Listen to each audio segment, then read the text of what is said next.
ufficiale sì, sono state pubblicate le prime 2 gare, la prima importante per la demolizione di quelle opere non necessarie per il nuovo progetto e la seconda per l'assegnazione del progetto esecutivo. Voi immaginate che io ho piacere veramente sempre di dire questo dato straordinariamente importante, che abbiamo recuperato circa il 70% delle opere già edificate per edificare poi il resto con il nuovo progetto. Quindi un grande recupero anche questo.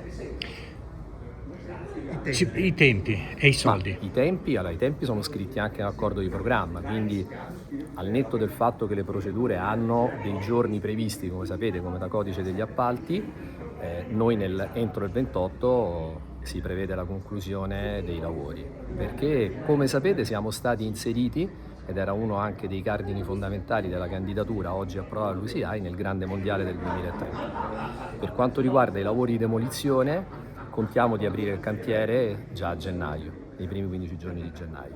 Quindi tra poco si vedranno quei cancelli riaprire, che per me sarà un momento, credo per me e per tutti, per il territorio, per l'intero ciclismo, per la federazione, per il governo, per tutti con la Regione Veneto, il comune in particolare che ha fatto uno sforzo straordinario per il grande impegno del sindaco della Pietra, sarà un giorno importante.